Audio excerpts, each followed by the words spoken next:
Come down.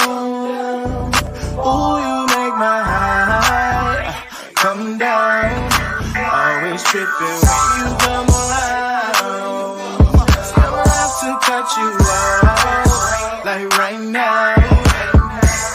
You see, I don't have to drive me. You can say that for your mama. Maybe you should smoke some. Me try the marijuana. I was never you good. The vibe was straight. Showed you a couple of things and they finished change. I treated you right. Everything was a gift from a time to your bag and the color on your lip. Welcome to the Seahawks Man to Man podcast, powered by Blue Wire. Shout out to the new company. My name is Michael-Shawn and Christopher. You guys can follow me on whatever Elon Musk is calling that app these days. My @ name has not changed. It's also right under my hair. At Mike Dugar, MikeDugar. Shout out to everyone who is watching or listening via our YouTube channel. Seahawks Man to Man is the name of the channel. That is Seahawks Man, the number 2 man. That is also the same as our handle on TikTok and Instagram. Go ahead and like, repost, share, whatever, follow, subscribe. Every button that's good on all those platforms, please press it. We thank you in advance for all that love and support. Chris, go ahead, talk to him. What is going on, everybody? It's your boy Christopher Kidd. You can follow me on Blue Sky and Twitter at CKIDD206 and that's CKID206. We are coming to you guys at 12:20 a.m. Pacific time, just to throw that out there initially to show how much we love you. And that's me getting out of the press box kind of early today, too, because I skipped a lot of the interviews because I was like, you know what? I've heard from Jake Bobo. I've heard from Drew Lock. Sam's a bad quote. So to the chicken strips in the press box I go so I can get my story sent in and get home to Chris and record this pod for you guys. So Chris tells me, we're just going to do all questions, by the way. Knock that out. Take you guys' questions, voicemails. Chris tells me we have a voicemail. So as always, we will start there. I have that correct, Chris? You got it right. So let's get things rolling with our first voicemail. The Big Gin from Spokane, Washington. Based on last night's game with the Chiefs, what would you think would be the biggest thing you would trade for right now if you could? Go be John. All right. Oh, Spokane. We're hitting every little part of the map here. We're getting questions from all over, out of state, out of the country. And then, up in the 509. I appreciate you. The question there. I like this. What will we trade for? Okay. I have mine. I think mine would probably be another inside backer. Probably. I saw. Oh, was that yours? I'm sorry. Would you like me to go with a different one? I have another one. I'll have another one. So continue on. It's okay. Okay, cool. Yeah, probably another inside backer. This doesn't have that much to do with the starters. But I do think that if there is going to be a weakness on this team, it would be in the second level. If there is an injury, which there are right now, like Ernest Jones played today. But I do think that if you have, I think he played next to Patrick O'Connell, nicknamed Patty O, which is awful. Terrible nickname. As Chris texted me this week, he's correct. It's awful. Not named by us. We're pretty good with the nicknames. That one is a Mike McDonald one, I think. So yeah, he's 0 for 2. Michael Dixon, aka Dicko. Dicko is insane as a nickname. That is awful. Yeah, someone's got to ask him, like, how and why is he Dicko? He couldn't be. Yeah. See, what I don't get is, okay, quick tangent on the nicknames. I understand nicknames are usually to shorten somebody's name. I have a hyphenated first name, so I understand this principle very well. You know what people call me? Mike. Michael Dixon could be short. Mike. It's very simple. And they're also, and I had this problem in high school, there's a lot of guys named Mike, typically, when you get a bunch of men hanging out together because parents aren't that creative. There ain't that many Mikes on there to the point where they can't go with something else. There's Mike Jarrell. Easy. Call him Jarrell, which they already do. You got Mike Morris. They already call him Mike Mo.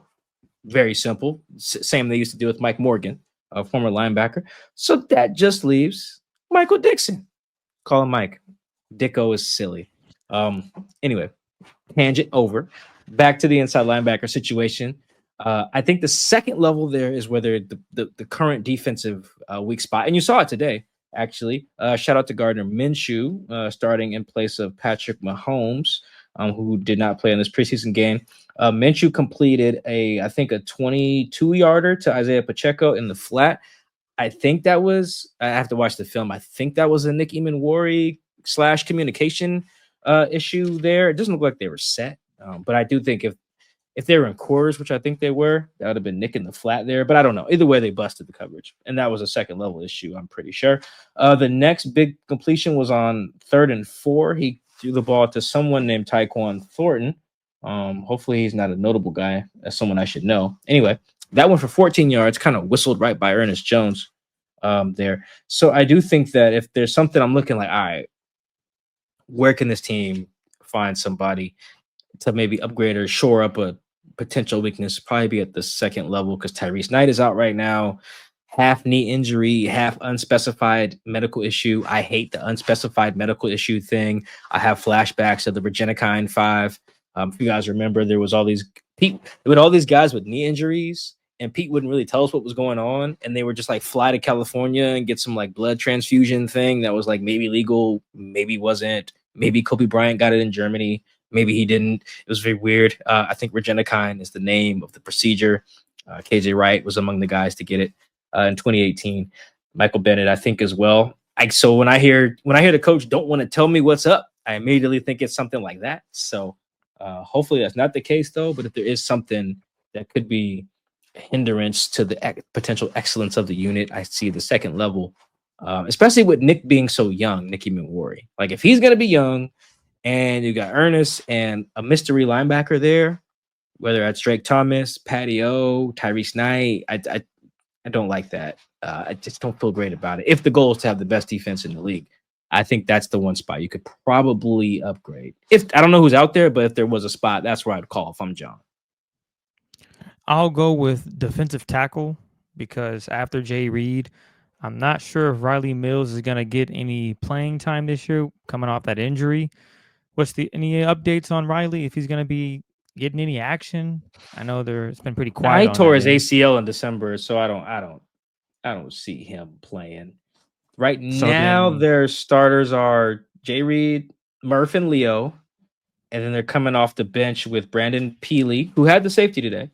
Yep. And Quentin Bohanna. It's either Bohanna or Bohanna as their two backups. It's I was looking at the pronunciation guide, but that does not help. So let's just go with Bohanna. Let's go with that. Quentin B. So, yeah, I would try to get a veteran that can come in and fill that void just because guys are going to get banged up. I mean, hell, Jonathan Hankins, who knows when he's coming back? He's been out for a while. So I think you can just probably trade for a veteran and get someone that's healthy and get him in there and hopefully they can get acclimated to the defense and you go from there. So that's the one position that I would look at just because they're going to be so predicated on stopping the run, which I think that's great. But you want to have multiple bodies that can do it. And right now they got some guys that are banged up. So it would make a little sense to try to go out, maybe get a veteran get a veteran that can come in and be a rotational player. He doesn't have to be a star. I mean, that guy is probably not available. So get someone in a free agent that can come in and assist you where you need some assistance at the defensive tackle position. But let's turn to Blue Sky because we got a few questions on there. Let's start off with the first one. It is from Ben. What's an offensive play type you are interested in seeing more of in the next preseason game? I can tell you what it's not, and that is I'm good on the screen passes, although they did get one today. It worked. I'm iffy on the screen passes to Bobo, but it worked. So shout out to them. I will say I really want to see them get more vertical. That's what I'm waiting on. We'll talk about the run game a little bit later. I'm glad that worked out. But I just want to see more of the vertical game. It doesn't have to be a bunch of fade balls. It doesn't have to be 4 verticals every time. I just want to see it a little bit more. I want to see the field stretching because as much as the whole plan right now is run the ball, make them bring the safety in the box, get single high, get one-on-ones, and then bomb it over the defense's head. That's like the general offensive philosophy. Shout out to Tom Cable and Darrell Bevel. It's a little bit of a throwback there to the early Seahawks teams. Okay, if you're getting the single high though, and you're getting the one-on-ones on the outside, are you guys winning deep? Because if you're not, well, then the plan falls apart, right? So I want to see that. They're probably not going to see the first team offense in the preseason again. I don't think they'll play in the Packers game. I think the joint practice will be their game, so to speak. So this was really the only chance before the season starts to see Sam with Jax and with Cup and with like Saubert, as their blocking guy and Arroyo and all that. So and Barner. So that was the one thing I'm like, damn, I wish I would have saw him just like take a shot. But you could tell the emphasis today was timing, rhythm, get everything out on the first read. If not the second read, like when Darnold sitting back there, which I understand is preseason. I get that. That's probably how I would design it too if I was like running the team. But since I'm not, and I have other selfish desires, I would like to see them like air it out a little bit, particularly because like that's the only role I don't see very clearly defined, like by someone on the roster. Everything is kind of in theory. Like in theory, put it this way. I know who my shifty underneath guys are. Cup, JSN. Shoot, I can probably count on Tory Horton being that. I know my check down yak guys are gonna be the backs that they have. Obviously, AJ Barner and Elijah are gonna be in there. Apparently, Robbie Oots is gonna catch a bunch of passes in this offense. I get everything else. I kind of understand who's my blocking guys, who's my yak guys, who's my digs and flats and swing passes. Everything's defined. Who's gonna take the top off when I need it? And I that's the only thing I'm like, well, is it Jackson? Maybe I've seen it a little bit. I want to see it in this scheme. In theory, it's MVS. Haven't seen it in practice. Now, haven't seen it in the game. In theory, it's Tory Horton. Haven't seen it in the game. So that's the one thing with the starting offense I would really still like to see, because I do think that is an important part of making sure that what we're seeing right now sustains in week 8, week 9, week 10. Because this will come out. This will work fine in September. What's your counterpunch? And you have to be able to threaten the defense over the top, or you have no counterpunch. Yeah, they're just going to load the box, make you throw it deep. And if you can't do that, to your point, that's going to just open up another can of worms. Oh, we don't have a deep threat. We don't have guys getting open. So now we're one-dimensional. And being one-dimensional running the football will have you probably not making the playoffs. It's very rare that a team makes it just running the football, not having a deep threat. I'm sure you could probably find a stat to prove that with the EPA and team dominate on the ground but couldn't throw the football, and they're in the playoffs. That just doesn't work out too well. I think you can get there, but you'll run into a problem like the Chargers ran into last year, where it's like, okay, Lightning Lad McConkey is great. I think he had like 180 yards in that game against the Texans, but they had no speed. They had no other speed. They had no downfield threat, and they still don't. And I think that even like you look at the offense like the Chiefs, that's why they go and get an Xavier Worthy. It's like, okay, cool. We got guys who can work underneath. We got Travis Kelce. We can do that. Rashee Rice is a great yak guy, great screen guy. Now that's a screen team right there. And they had all these other like underneath dudes, or Juju Smith-Schuster, or when they had Kadarius Toney in the Super Bowl, Sky Moore, like they got that. They were like, we need to take the top off. We don't have Tyreek. Okay, cool. Here's Xavier Worthy, who runs like a 4.1. Right? Like you need that in your offense. And even like the Chargers, to go back to that example, what they do, they were like, oh, let's bring back Mike Williams. He's our field stretcher. Like the Chargers, they were thinking that Quentin Johnston could be their field stretcher. Like you do need the thing, right? And you can win 9-10 games with that. And in a Chiefs case, if you have a generational talents at tight end and quarterback, you can get even further. But like it's still a schematic thing that your offense needs to be able to unlock. I do think that is important. This next one comes from @_Don Seems like they were reserving Jalen from getting as many opportunities as he could get via reps tonight on Friday night. Live game reps are invaluable for development in this league, especially as a third stringer. Does this point toward Drew getting a spot on the initial 53? Yeah, Drew's the backup. Like he's QB2. It seems very obvious. Like as much as like Milroe is probably the future at some point, if it works, there's no guarantee that it will, as some of those red zone passes showed you today. That was just off today. He had two easy shots to throw touchdowns, I thought. As much as he's probably the future, if it goes right, Drew's the now if something happens to Sam. And it looks like it. Drew had a really good day. What did Drew do today? I didn't write down his numbers. Let's see if I can pull it up real fast. Oh, wow. Yeah, this is great. 10 to 12 for a buck 29, 2 tugs, both to Jake. Didn't he run something? Yeah. Two runs for had a 30-yard run today. Like, it's very clear if something happens to Sam, they trust Drew far more, which that makes sense. I trust Drew far more right now. However, to the point of this question, Chris, it felt like today was an unnecessary showing of sportsmanship from Clint Kubiak. Like they were up big in the fourth, and he was like, let's just run this out.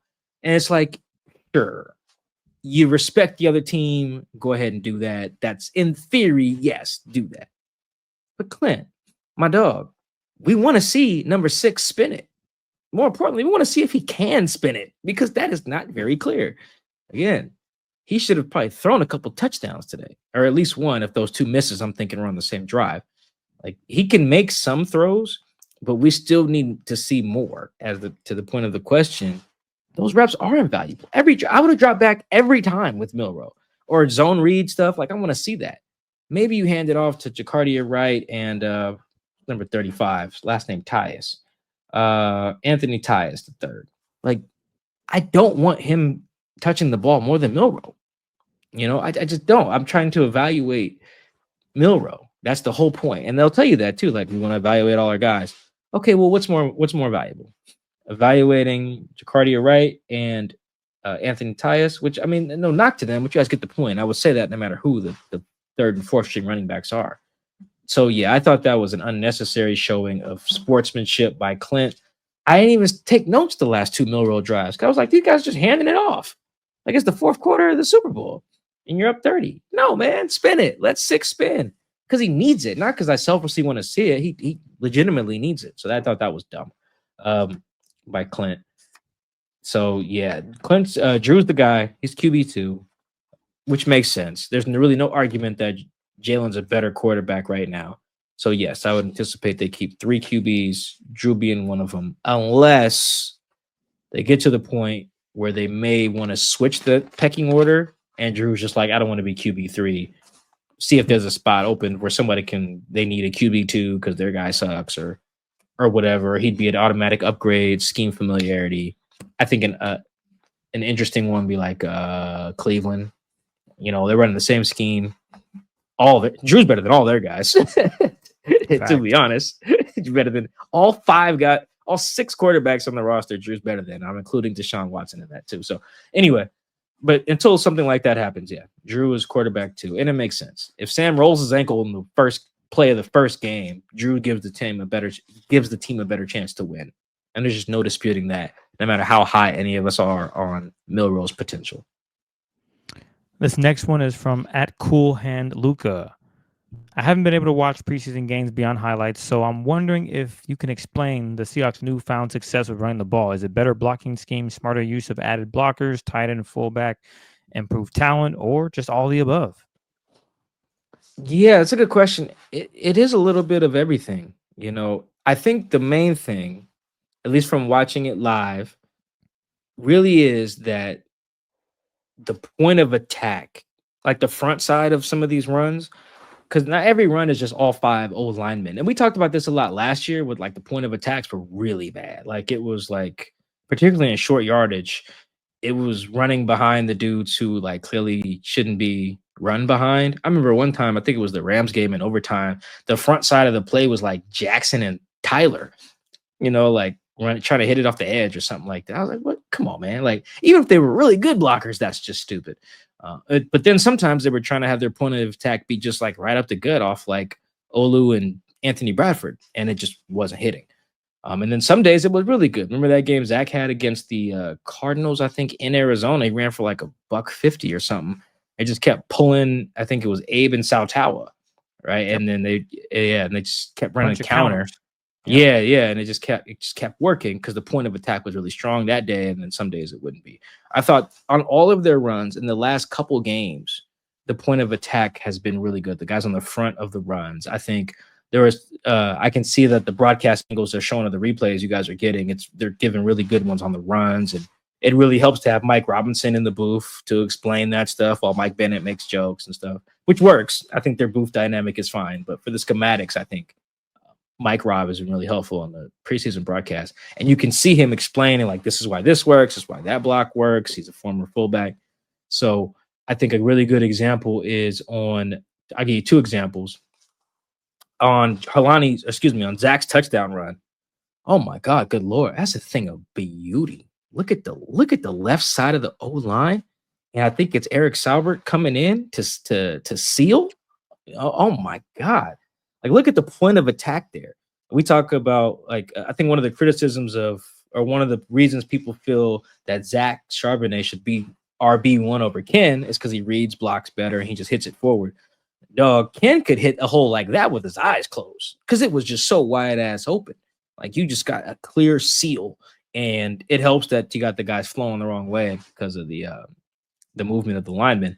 But still, just the where they have to hit it initially is really good. I think the second example, and I believe they showed a replay of this too on the broadcast, was George Halani's first touch. Woo! Did you see the edge being set by Saubert? And I think it was, I want to say Barner, and a combo block from Josh Jones and Zabel. Halani could have moonwalked through that hole. He doesn't get touched until he's 20 yards down the field by the free safety. That's what I mean. The point of attack has been really strong. Like, those first guys, like they didn't have to make, Zach didn't have to make nobody miss today, really. Halani didn't. I think together, look at these yards per carries, Chris, by Zach and Halani today. Halani, 5 carries, 49 yards. That's 9.8 a touch. And then Zach, 5 carries, 45 yards, touchdown. That's 9 yards a pop. Woo! Can I give one more nerd number to let me go to True Media. Let's see if True Media helps me out here. So I'm gonna give you guys yards before contact per rush, assuming that True Media cooperates with me on that. I may have to refresh my page. Gotta be at least 5, man. They were gashing this Chiefs defense. They were moving guys off the freaking, that's how you know I'm getting good at not cussing for YouTube. They were moving guys off of the freaking ball today, man. It was a thing of beauty to see. All right, True Media is rocking with me. Yards before contact, so before contact per rush. Zach is at 6.2. Halani was at 6.8, dog. There you go. Those are insane numbers, by the way. That means you're getting halfway to the first down and then some before somebody even touches you. Woo! Hey, man, that says a lot. That's everything. That's everything. That shows identity, and that's something they talked about in OTAs. We are going to be physical. We are going to pound the football. We're going to make the defense get tired. And hearing 6 yards before a defender even puts a finger on a running back, whoo-wee, man, I would hate to be a defense going up against the Seahawks, because you know what? They ran the halfback toss, I think 3 plays in a row at one point, or 2 times in a row. They tossed it to the right, tossed to the left, then back to the right. They had so many times where I'm thinking, yeah, this defense is getting tired. I remember seeing a clip of a defensive lineman just shaking his head like, yo, we know it's coming, and we still are not able to stop this run. And that is where the Seahawks are. They went out and got their fullback. A.J. Bonner looks like he's taking the next step. Brady Russell comes in. He's lead blocking. This is an offense predicated on just punching you in the mouth. And then as you're down, laying unconscious, continue to hit you with hammer strikes. Kind of in UFC, kind of bothers me when they do that, when they knock him out, dude's clearly unconscious, and they just throw hammers at his head. Bro, he's done. That's what the Seahawks did to the Chiefs. They just kept running it. And I know you mentioned we want to see Jalen Milroe spin it. Clint was thinking, you know what? They can't stop us. Let's just keep running it. Get out of here. But I understand why you're thinking, hey, let's get this young guy some opportunity to throw the football. So really impressive what the Seahawks have done in preseason. It's not a bad thing. It's actually a good thing. So can they continue it in the regular season? I guess is the next question. But Mike will definitely be reporting as well next week when they play the Green Bay Packers. Will probably go up against the one defense for sure, and we'll see how that translates, because last season the Seahawks got worked pretty good against the Green Bay Packers at home. So let's see if things will change a year later. This next one is from Erosi World. Early indications of the offensive line scheme looks like a system where just about any good back can be productive. Do you think this means they won't rush Ken back, and perhaps they might not pay him either? I don't think Ken's getting paid regardless, but that's probably another discussion for another day. And that's not me. No one's told me that in the front office or anything. I haven't talked to no agents or anything. I just don't think that a team that feels as the way it does about Zach is going to cash out on Ken, who I think is going to have a great year. I just think it could be a situation where it's like, all right, you have a great year, and now it's Zach's time, and Halani time, because I think you can just plug and play, which is unfortunate for Ken, but I think someone will probably pay him. But I just don't think it'll be the Seahawks no matter what. I think that they're running some of the same stuff Grubb was trying, for instance, I'm pretty sure Zach's touchdown, I don't have the film in front of me, but I'm pretty sure Zach's touchdown is the same play Kenny McIntosh had the big 50-yarder last year against the Browns. If you guys remember that, he hit him with inside zone. It was like split flow action with LaVisca coming across the field and sealing the edge. I'm pretty sure he stiff arms the DB and goes to the house. I'm pretty sure that's the same play that Zach scores on or something very similar. And I think Halani's touchdown or Halani's 30-yarder might be something similar. I'd have to see. But anyway, I say that to say it's not just the blocking. It's not like they never ran, wide zone, inside zone, some power, which they did run today, which they ran last game too. They're running some of the same stuff. I just think guys are just playing better. They really are. Also the other thing is Abe being back is huge. Abe is a freaking beast. I'm pretty sure Abe creates the crease on Zach's on the first play from scrimmage. I think he creates the crease and then Barner sets the edge on number 54. Is that outside backer? Yeah, outside backer. Don't know how to pronounce his name. Don't care. Plays for the Chiefs. But yeah, Barner seals him, and the first guy to touch Zach is wearing a single-digit jersey. And that doesn't mean as much as guys can wear whatever uni they want now, but trust me, that dude's a DB. So anytime the first dude getting to Zach is a DB, that's typically a win unless it's like a blitzing safety situation. So I think that, A, they're probably not going to pay Ken, but B, Ken is going to have a good year, as I do think any back can have a good year with good blocking, but I think Ken has a type of potential to have a generational year. Maybe not generational, but you guys get my point. I'll use this as an example of my point. Remember I said that George Halani run where he doesn't get touched for 20 yards? Imagine that's Ken. That's probably a 75-yard touchdown. Or they were on the 80, they were on the 15, I think. I think that was like an 85-yard touchdown. I'm pretty sure if that's Ken. Yeah, let's see. George Halani, left tackle from the Seattle 15. Yeah, I think that's an 85-yard touchdown if that's Ken. I'm not kidding. Because all he has to do is beat one guy. That's it. No jukes, nothing. Yeah, it's one dude. Ken's so damn fast, might have beat him to the edge. Honestly. So I think, and that was their starting safety, I believe, number 6, Cook. So yeah.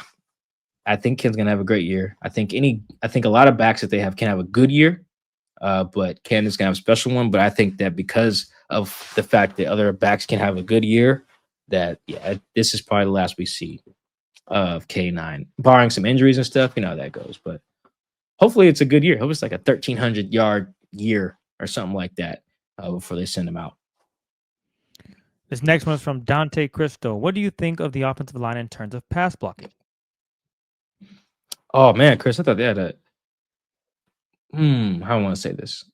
I think that Sam snaps haven't shown us much in that regard. I think Sam snaps are why this scheme, John Snyder kept telling us, this is an O-line friendly scheme. The scheme's going to help our O-line. We don't have to overhaul the O-line. The scheme's going to help. Well, look at all the boot actions they were doing. It looks very much like 2017, 2018 Rams, how they just could never get to Jared Goff. Jared Goff would have games where he had like 40 dropbacks. They get like one sack. Because they were just booting, and it was working. Everyone was open today. Everyone. All the boot actions guys are wide open. And even the non-boots, like Jackson's catching the flat, that wasn't a boot. I think that was just a straight play action drop back. They're wide open. I would have loved to see Jackson make that guy miss, but it's preseason. It's whatever. He got out of bounds. Like, let me get out of here. I'm not getting paid for this, which I can understand. Basically, a contract year for Jax. He can get a bag after this. I think the boots are making it so the O-line doesn't have to just stand there and block, and they can boot because they're running the ball well enough that now it's 2nd and 4. You can run anything on 2nd and 4. Man, playbook, even a screen pass. Yeah, the playbook. Yeah, it really is. It really is. It did a little tush push. So I think that Sam snaps showed us nothing in that regard. I think he had like one true drop back, and it was like quick game to AJ Barner. That's fine. I think Drew's snaps, however, are showing us quite a bit. Drew's pockets are relatively clean. His pockets were very clean in the first preseason game. And today, I think it only collapsed on him a couple times. I can't remember all of them off the top of my head, but one time he was almost dead in the water, but he ends up hitting like Cody White, I want to say, for a first down, actually. Shout out to Drew. He got deceptive athleticism. But on Drew's 30-yard run, which I believe we should clip this. Drew's 30-yard run is really good example of handling pressure. They do a little stunt up front. Jalen Sundell picks his part up. Holani picks his part up, and there's just right through the gap. It's there. And Drew made a great decision on pressure. Believe that was 3rd down. That's excellent. Even the 3rd down before that, I believe they had pressure again, and they drew up something quick to Derek Young, I want to say, for a first down. Beautiful. Yeah. Yeah. That was against pressure. I want to say too. Right into the blitz. Yep. Okay. Yeah. So like that stuff, that was really good. I think that's not just, okay, everyone just blocked the guy in front of them. That's communication as well, understanding, okay, here's the pressure stuff. And that's important against Spagnuolo, the Chiefs DC. He's probably one of the best blitz package guys in the league, him and Flores. So handling his pressure stuff, even if it's vanilla for the preseason, I think that's really important. So I think there's a few different things there that Sam's snaps aren't showing us anything in pass pro, but Drew's are very encouraging. And I think we don't have an Anthony Bradford penalty yet. Really good sign through 2 games for him. This next one is from Zach. Do you think the Seahawks finally got their offensive coordinator hire right? I will say that through the first 2 preseason games, the Seahawks are on a trajectory where, yes, things look a lot better because you can look at last year's example of what they envisioned and what actually took place on the field. There were 2 different things. This season, so far in the first 2 preseason games, it has been what they want to do, and then they go out and execute and do it. And that starts with the head coach, and then it goes off into the coordinators, assistants, and they are all believing in what they're trying to do, and you're seeing it. The only knock Mike already touched on was the fact that there's nothing deep yet.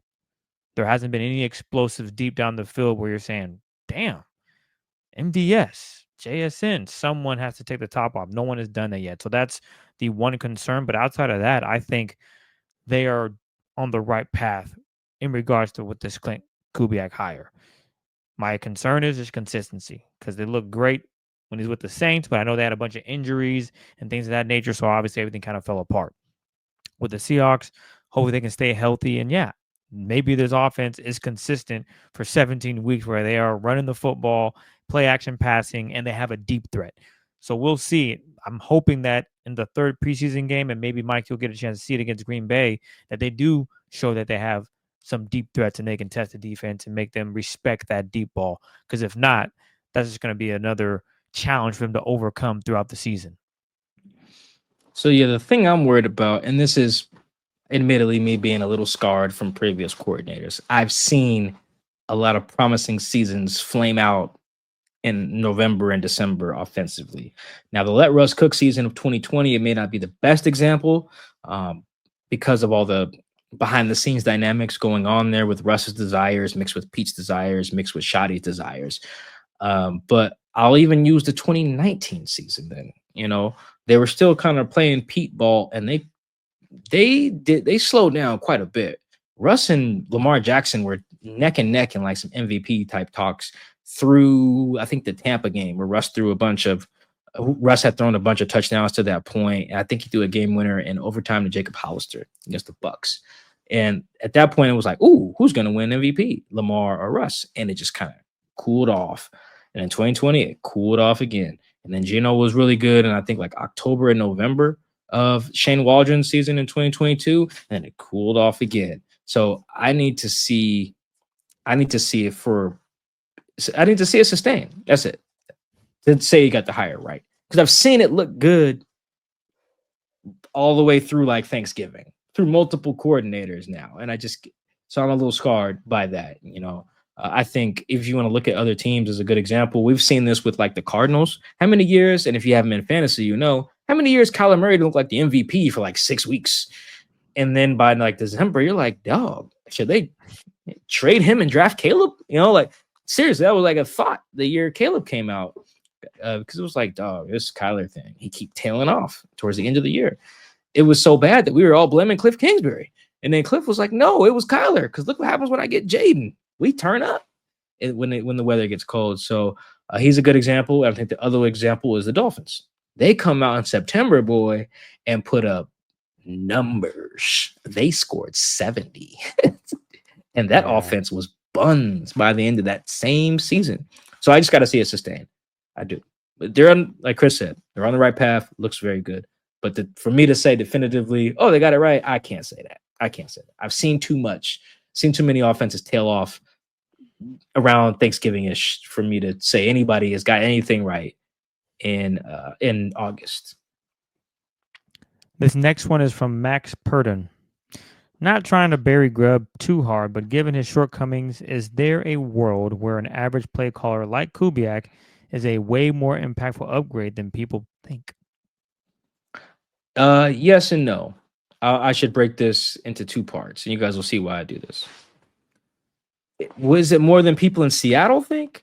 No, because I think people in Seattle, based on the questions we get, based on kind of my interaction with fans over the last 3 or so-ish months, in Seattle, there is the belief that and a slight upgrade over Grubb is market improvement. And that's probably true. We'll see. I think it's outside of Seattle where people are kind of poo-pooing Seattle's offense. I think we talked about this a couple pods ago where the national media is not very high because on paper, it doesn't look like the Seahawks did much to upgrade. They got rid of Tyler and DK and got Cooper and MVS, which, you know, that at the time, we see Tory's probably a little better now, but at the time it was like, okay, you grabbed one new lineman. It's a guy from the FCS. You got worse at quarterback, maybe. National media is kind of split on that, but I don't think anyone thinks they massively upgraded outside of Seattle. So I do think that the just changing coordinators is kind of understated outside of Seattle, but internally and among the players, I think the fan base, the coaches, it's a lot of like, dog, if Grubb was the 27th best coordinator, us now having the 15th best one, well, yeah, we're going to make the playoffs now because now having the 15th best coordinator is not that, that's not great. That's fine. That's whatever.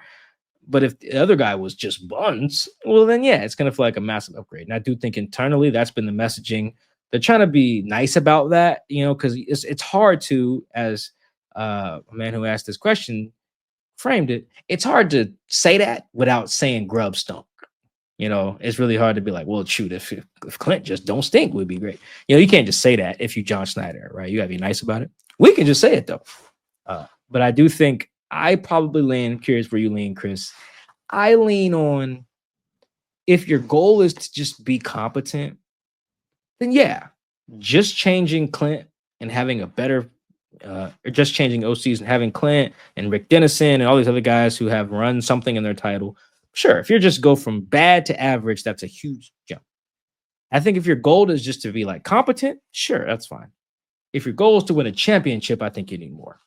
And that's where I think it kind of depends. The answer to this question is like, well, it depends on what you want. If you just want to like make the wild card round, sure, Clint's fine for now, just as being like an average, if he's an average OC.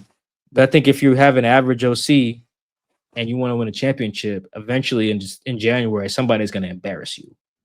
And this team, I know, wants to win a championship, make a deep playoff run. No, that's 1000%. You look at Ben Johnson, for example, elite offensive coordinator, end up getting a head coaching job. Is Clint Kubiak in that same realm? He has a chance to prove that this season, but there are still questions that need answers. So for me looking at it, I'm thinking, okay, you are giving the identity check. That's all we needed, or not we. That's all the Seahawks wanted and needed. They didn't have that last season, so they're already off to a better start in that regard. Very Step true. two, step two, with that identity building around the quarterback, they've checked that box. They saw the right things with Geno and didn't do any of it. No protection. Geno's fighting for his life, still making plays, had a couple bad turnovers. You guys all watched the games. You remember. With Sam Darnold, he looks pretty comfortable in that pocket. Hell, you mentioned how clean the pocket was even for Drew Lock in certain instances during these first 2 preseason games. Okay, another check box. Again, the knock on it right now is the deep threats. And you know what? Another check that Mike's not going to agree with, but that's fine. The screen passes. They're money. They're working.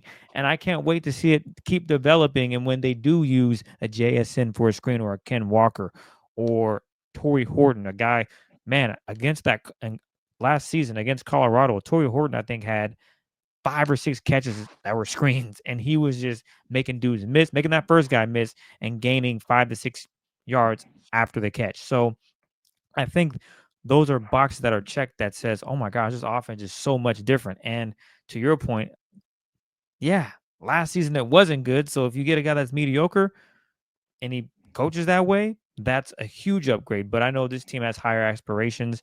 They believe they can win a championship. So obviously they're not looking at it, hey, Clint, come in and be mediocre. They want him to be a coordinator that won't be that won't be a Seahawk for long. So that's really what it comes down to. Can he position himself to be a head coach in the next year or two? Because if he does that, then that means his offense is a top 5 in the league. And obviously we know what that defense is capable of doing. So that's kind of how I'm viewing it. Let's see if we can check all these boxes by week 17 when, as Mike's saying, yeah, I need to see it for a whole season. I'm not going to fall into that trap. And then come Thanksgiving, it's, it's bottom third of the league. Not good. Started off hot, cooled off. I know with the Saints, there are a bunch of injuries that I alluded to earlier, but let's not have that same issue happen without injuries where the offense cools down. Sam Darnold's making mistakes. Guys are fumbling the football. It's just not playing strong football. Let's see this next one. Mike, let's see here. This is from Lukey Rex. You already touched on it, Mike, but he states, it feels like we haven't seen much of the vertical explosive passing game. Is that just because the offense is keeping things vanilla during the preseason, or are the Seahawks not able to? I think in practice they're just not able to. That's for sure. I can see that every day. The secondary is going to be really good. I think you can see very obviously the difference between the starting secondary and the backup secondary. I think the safety position stands out quite a bit. They're having some issues back there, and I'm high on like Tayakata, but I believe he's been on the wrong end of some big plays in both games now. Same thing with D'Anthony Bell. I think he got pushed off today in the touchdown, but it's whatever. That's not the only time they've given up an explosive. So I think that in practice, the issue is, okay, Mike McDonald's keeping the lid on things, which is like cool, I think, through like 5 or 6 practices. Eventually, you need to be able to air that thing out against Mike McDonald. I mean, he don't got the Legion of Boom, dog. Like, you got to be able to complete something, especially when you're in training camp and your quarterback can't get hit. So in theory, you got time, So I'm a little worried about that. I really thought this should have been the game to maybe try that out. Even though I don't like playing the starters in the preseason, I wouldn't have minded if after the first drive, they're like, oh, this went great. We ran the ball well. If they just put Sam out there and then and they just try to drop some deep stuff. Like maybe a first play on 1st and 10 on their next drive is a play action shot. If it doesn't work, he's going to check it down, so that's fine. And then if it doesn't work and you get to 3rd and 10, well, that's great. Let's see Josh Jones in pass pro. Let's see Abe Lucas in pure pass pro. Let's see Gray Zabel, and then try to take a shot. I thought, and even if you went 0 for 3, I just think seeing it, working out the kinks, maybe getting the timing right again, because you're not getting these looks in practice. You're not at all. They're not completing. I don't obviously have their charting numbers in practice, but their deep ball stuff can't be great with the first team. I don't really care about the other units. The first team, it can't be high at all. So I do think that's something. I put it this way: when I go to Green Bay, against my will, I will be trying to chart that quite a bit. I'm probably only going to watch because it's hard to watch everything at once because there's basically 2 teams practicing essentially. There's Seahawks offense, Seahawks defense on separate fields. Especially since Jordan Love might not practice, I'm probably just going to go follow Sam Darnold's unit around and see how many times they can uncork some stuff. Because the Green Bay secondary is not as good as Seattle's. Like, I don't even think it's close. So that's something to keep an eye on. Not to say they got to go bombs away every snap, but I do think they need to see it. Just as, this is my last thing on this, talking to Eric Saubert today, and he mentioned to me, there's value in just seeing it in the film, or excuse me, seeing it in meetings. Like Clint says, this is what we do. Cool. You go out there and practice, then you do it. That way he can be like, okay, see how we practice that? That's how we do it. And then taking all of that to a game and executing it. So now you can be like, see, I told you. You just listen to me. We practice it. It'll work. There is value in that. That's the only reason the player starters in the preseason, I think, particularly when you have a new scheme. Just as there's value in doing that with all of the boot actions and everything in the run game, there's value in getting the timing right with your explosive passing game. Again, it doesn't have to be just a bunch of verticals, but I do think they should start to dial that stuff up. That should be one of the goals in Green Bay. This next one is from J. Jin Soul. Who do you think will have more targets by the end of the season? Tory Horton or MVS? Yeah, man. This is another reason why I was disappointed in the downfield stuff. Because that's what you're going to need Tory and Marquez for. I want to see them do that. They'll both make the team, so it'll probably be fine. But again, I just want to see it. And I do think there's value in them seeing it. It's not. Now, Marquez has done it in this scheme before, but he hasn't done it with Sam. Hasn't done it playing with these other receivers. Just got to see the thing. I don't know how many different ways I can say that. Who's going to have more targets? I don't know. Probably Tory, health permitting. But I really think today was a good example of what they want the offense to be in terms of target share to the receivers. I think in the past, Chris, in Seattle, we've kind of got caught up on who's going to be wide receiver 5. When we do our 53-man stuff. Don't even matter. This year, I think it's like who's going to be wide receiver 3, and I do not think it matters. Like it'll only matter if someone gets hurt. Like in the scheme of things, the wide receiver 3 will not be a heavy target position. They ran 10 plays on that opening drive with their starting unit. Coop wasn't even targeted. Jack's got 1 target. Robbie Oots had as many targets as Jackson Smith and Jigba, and they'd be fine with that every time if it led to touchdowns. So I don't really think it matters much. It's only good for like a depth thing. I think Tory probably ends up being the better guy. We'll see when you get into the regular season. Oh, this is a good point. I'm glad Sam mentioned this. Sam talked about this post game. He said guys in the receiving room have really been taking ownership of the scheme, doing something that Chris and I have talked about on defense quite a bit, but not as much on offense. Whereas if the route on paper says 5 yards up, 5 yards in, cool. You rep it in practice, 5 yards up, 5 yards in. But let's just say the look you get in practice, you don't get that in the game. Maybe the DB has a different leverage. The different safety rotates down. Whatever. There's a lot of you get different looks in the regular season. Sam mentioned that guys are doing a good job of, okay, now let your instincts kick in. Maybe you need to cut that route up. It says 7 yards, make it 5 because of the way the linebacker is. Or, widen out a little bit, or inside release instead of outside release because of the way the DBs, all these play football. That's really important. And Sam's mentioned that guys have been doing that. And I bring that up in the context of Marquez and Tory because Marquez has played. Am I saying his name right? Is it Mark? Let me see. I just call him MVS. Marquez. No, Marquez. Yeah, the little phonetic spelling says QWEZ. That's Quez. Yeah. Because Marquez has played in the scheme, I think he probably may be better at doing what I'm talking about. Like understand, because rookies, I think when I've covered rookies for a long time now, one of the things they tell me is that they just want to not make mistakes their first year a lot. And then their second and third years when they're like, oh, now I'm playing ball. But their first year is just like, all right, don't have Emmys or or blown assignments or whatever your side of the ball calls it. And you kind of forget of like, okay, but just play ball though. And it's a lot easier when you've been in a scheme, been in the NFL. So I do think if there is a scenario where MVS gets more targets, it's because of that. It's because he's more equipped to be like, oh, okay, well, the paper says this, that I got this post at this, or I got this post dig, at this depth. Okay, but the safety did this, so then I did this, to fix it. And I think that problem solving is something veterans tend to be better at. Not to say Tory can't do it, but I don't think we should dismiss that because MVS hasn't made no plays in practice. Because in the regular season, you do have to solve things on the fly, like Sam is saying. And obviously, a veteran who's played in the scheme is more equipped to do that. This next one comes from Levi.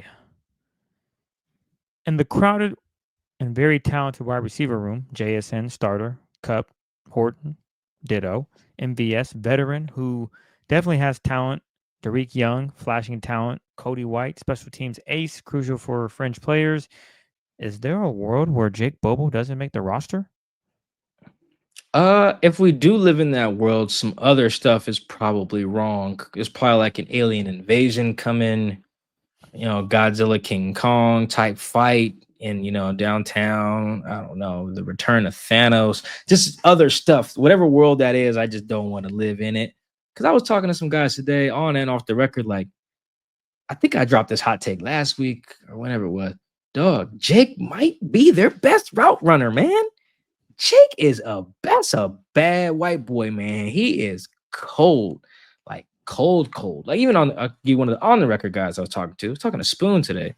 You could tell the admiration Spoon has for Jake's route running, and that's saying a lot because Spoon doesn't know how to BS us yet. So if he's not feeling something or feeling somebody, he'll just give you the ho hum thing. But if he's really like genuinely excited about how someone plays, he can't hide it. And I think the broadcast has done a good job during the preseason of showing Devin Witherspoon be happy for his teammates when he's not in the game. Like he's fired up. He's one of the first guys down there when guys make a big play. One of the guys he's down there excited for is Bobo because he knows Bobo can do this thing. So no, I don't. I think if they don't put Bobo on the team, that's just stupid. Not to say he needs a bunch of targets, but shoot, as much as we talk about this wide receiver 3 thing, if I'm gonna pick a guy, it's Bobo.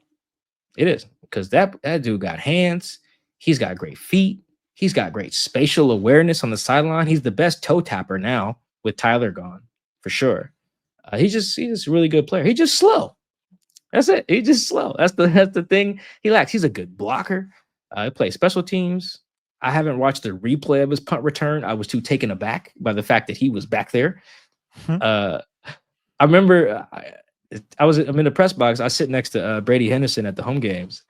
Brady of ESPN. I was like, "Yo, Brady, is that Bobo?" He was like, "No, that's Plumlee, number 17, John Rise Plumlee or whatever." I was like, "Nah, dog, I think that's Bobo." I was like, "You got the wrong white guy." It's an inside joke to me and Brady, but I didn't even know what Jake did. But the fact that he can even do it back there, man. Jake is. Guys like Jake, guys like Brady Russell, you just need them on the team because they just do everything. You just do it, and they just do it right. And you can trust them, to do stuff right. So no, if Jake don't make the team, it'll be 10 times worse than when Casey Williams didn't make the team. You might really see some people storm the VMAC for real because they was hot. They was hot. Casey didn't make it. Let Bobo not make the team, boy. Yeah, it could get ugly. I think Bobo's second touchdown secured his position on the roster if it hadn't yet, because Mike talked about the route running. So on that play, he runs up, he gives a little hezzy, and the DB freezes, and that's all you need. You just need the defender to freeze and think you're doing something that you might not be doing.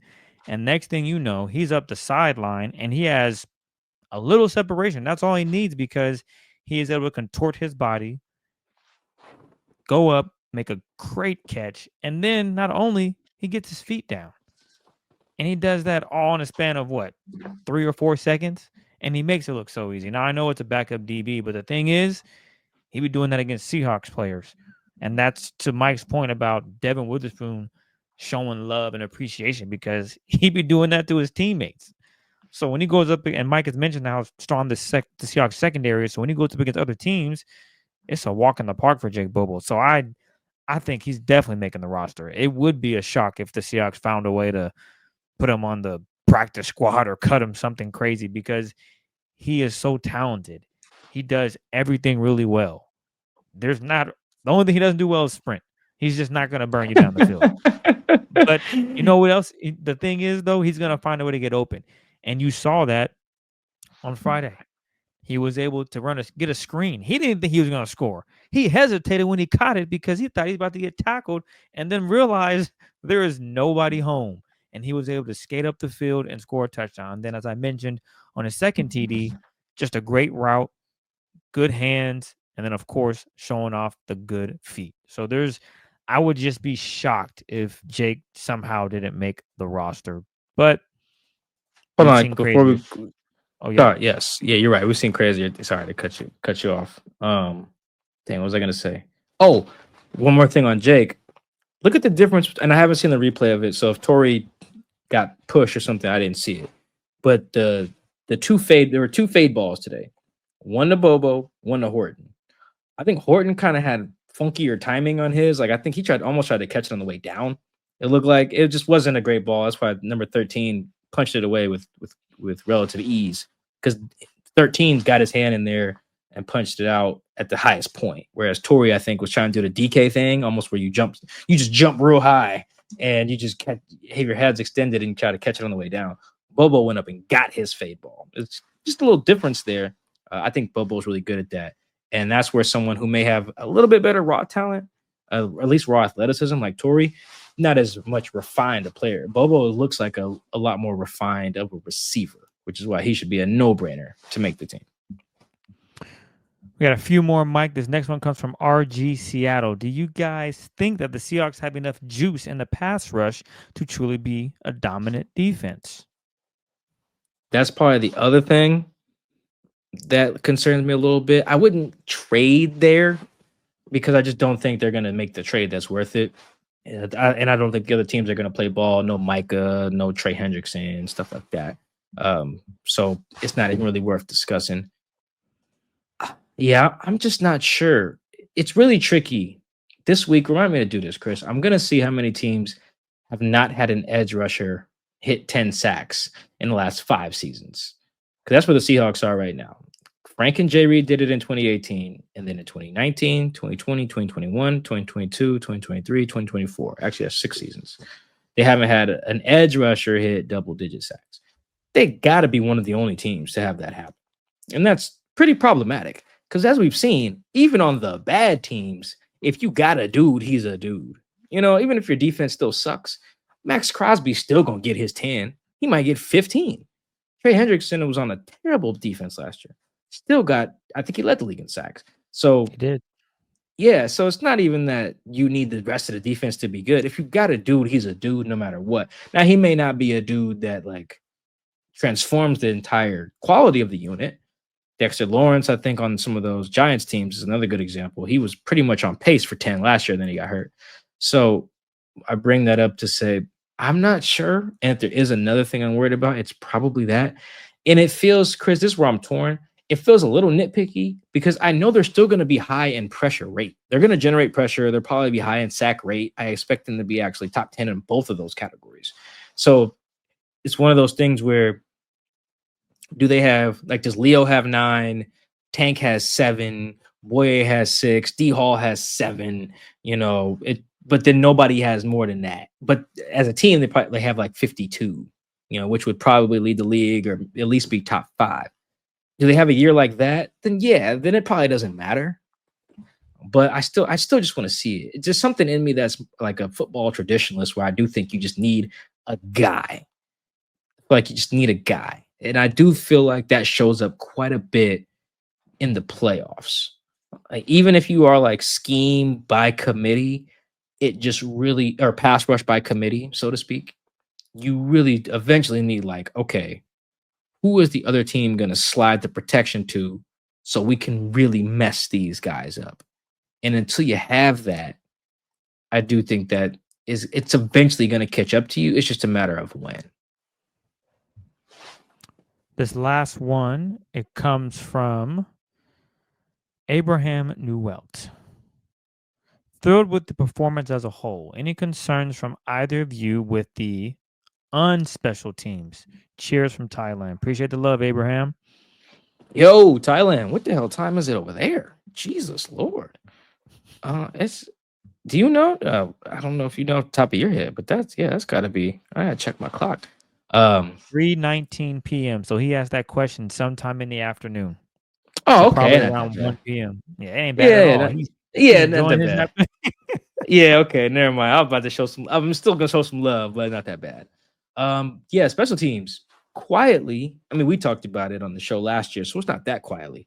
But one of the critiques I had of Mike McDonald last year was that not only did you get the Grubb hire wrong, the Jay Harbaugh hire might have been wrong. Maybe it'll be better this year. Jay Harbaugh is a special teams coordinator, by the way. That might have been wrong. Their special teams was just buns for a lot of last year. That Jets game. And now this is not totally Jay Harbaugh's fault. Let me talk about this in real time. I'm sure he coaches his guys to hold on to the ball. If they drop it, that's a them thing, which is why both those dudes didn't make they were out of here. They cut LaVisca as soon as the plane landed. That was brutal.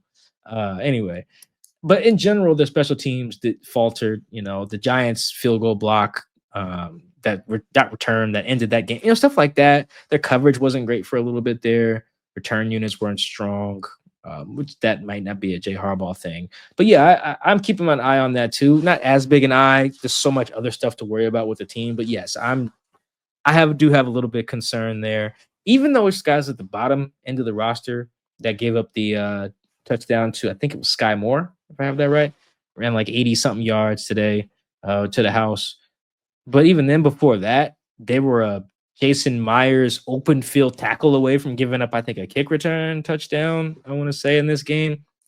So, yeah, that's something on my mind. I'm not like worried, panic button-y quite yet, but I am paying attention to it. Chris, I think, so at the beginning of the show, I stole your answer with the inside backers. If there's something I would trade for. If you wanted me to let you have that one, I would have went to like someone who can return kicks as my answer. Because I feel like that's something, it's one of those things where we see teams invest in it, like someone who can do that, but I feel like the investment's not enough. And I also think that with this kick return stuff, they're in a tough spot because you don't want to put, like, if you have a really good running back, you want to put him back there. But I do think the potential field position change is beneficial because I don't know if you noticed this, but a kickoff or a touchback is now at the 35. Actually, I didn't even peep that until last week's game. I was like, yo, what do you mean 1st and 10 on 35? When did that happen? And then I forgot because I wasn't paying attention this offseason. But I do think there's a legit special teams value in having a guy who can get beyond the 35. And I don't think any of the returns today did, if I have that right. And I'm not sure any of them did last week either. So I do think they should either go, that would be something you go get, or reevaluate who you have back there, like open up that competition. I selfishly think that K9 would be an all-pro kick returner. And actually, I don't even think anyone disagrees. They just want to put him in bubble wrap, which I get. But damn, man, imagine you don't even put your offense on the field, or you get out there and Ken can get you to midfield just like that. I don't know. I'm nitpicky, but I am paying attention to special teams, and I do think, yeah, man, put Ken back there. I also think Jax would be a really good punt returner, but we're also in the world where he's probably in bubble wrap too, which is a shame because I see just a competitive advantage to the field position, and I feel like teams care so much about all the nitty gritty details until it comes to your returners, and you're like, oh no, it has to be some random rookie. No, man, put your best athletes back there and let them cook. No, 1,000%. Well, look, it's late. Mike got a book to promote. So, Mike, before we get out of here, why don't you tell everybody where they can get your brand new first book? Go ahead. Spit that game. All right. Actually, I got one right behind me here, All right. The franchise, Seattle Seahawks, a curated history of the Legion of Boom era, is available everywhere Books are sold. I even talked to some folks out the country. It should be available in Canada now. If it's not, it'll be available, I think, on the 22nd. So outside of Canada, you can get it everywhere books are sold. Amazon, Barnes and Noble, straight from our publisher, Triumph Books. Everywhere. You can get them from me if you're in Seattle. I got books on me everywhere. If you come to practice, if you come to a game, home or on the road, I will always have books on me. I will sign it for you today. So yes, the franchise Seattle Seahawks is available now. You can get it online. You can get it from me. You can get it from your local bookstore, anywhere. And if you can't find it, let me know. I'll make sure I'll send you one. You know, you can just cash at me or something. I'll send you one. I've been doing that for a few people too. So get that. Thank you for the time to shamelessly promote that. It is after 1 a.m. Thank you guys for listening to the Seahawks Man to Man podcast. See if I can get them all at once. Chris is on Blue Sky. I'm on Blue Sky. We're both on Twitter, Instagram, TikTok, YouTube. Did I miss anything? Nailed it. All right. Catch you guys after joint practice. See ya.